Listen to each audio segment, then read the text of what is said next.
ಅಧ್ಯಕ್ಷರೇ, ತೆಂಗಿನಕಾಯಿ ಅವರು ಕೇಳಿದಂಥ ಪ್ರಶ್ನೆ ಆ್ಯಸ್ ಎ ಪೊಲಿಟಿಕಲ್ ರೆಪ್ರೆಸೆಂಟೇಟಿವ್ ಈ ಕ್ಷೇತ್ರದಲ್ಲಿ ಆ ಕ್ಷೇತ್ರದಲ್ಲಿ ಪೀಪಲ್ ರೆಪ್ರೆಸೆಂಟೇಟಿವ್ ಅವರು ಬಂದು ಕೇಳಿದ್ದಾರೆ.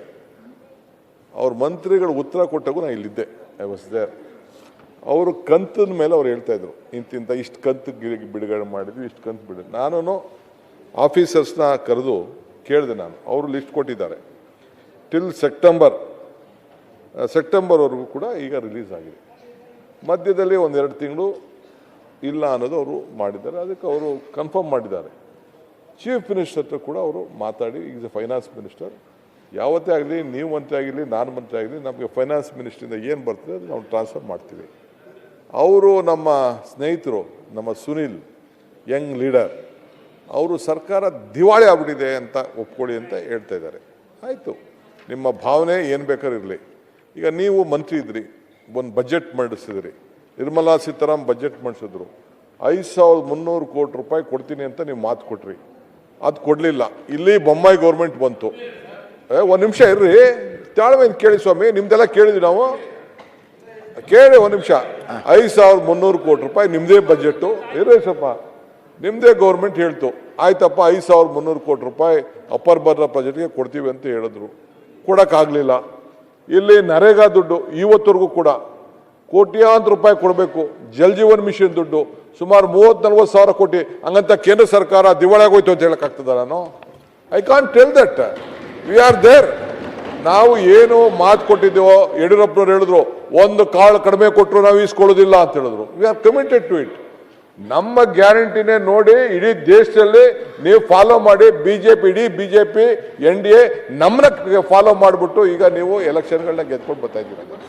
ನಮ್ಮ ಗ್ಯಾರಂಟಿ ಇಲ್ಲ ಅಂದ್ರೆ ನಿಮ್ಮ ಎಲೆಕ್ಷನ್ ಗೆಲ್ಲಕ್ಕೆ ಸಾಧ್ಯ ಆಯ್ತಿರ್ಲಿಲ್ಲ. ಇವತ್ತು ಕೂಡ ನಾವು ಹೇಳ್ತಾ ಇದ್ದೀವಿ ಅಧ್ಯಕ್ಷರೇ,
ಖರೀದಿ ಮಾಡ್ತಾ ಇದ್ದೀರಾ ನೀವು?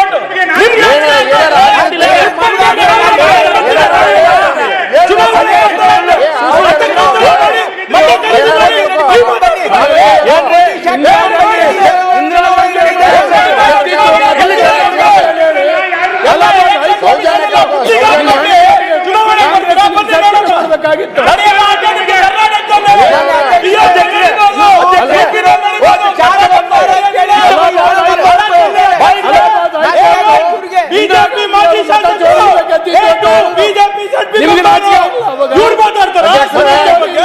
ಇಂದಿರಾ ಗಾಂಧಿ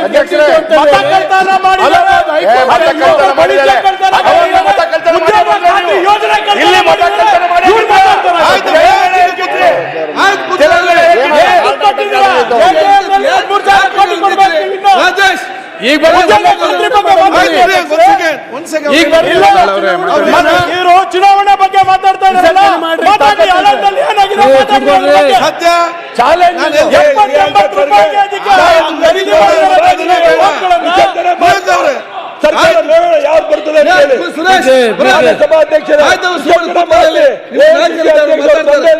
ಆಯ್ತು, ನಿಮ್ಮ ನಾಯಕರು ಮಾತಾಡ್ತಾರೆ.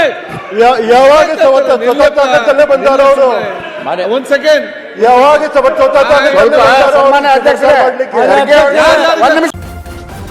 ನ್ಯೂಸ್ ಫಸ್ಟ್ ನಿರ್ಭೀತಿಯಿಂದ ನಿಮ್ಮ ಪರವಾಗಿ.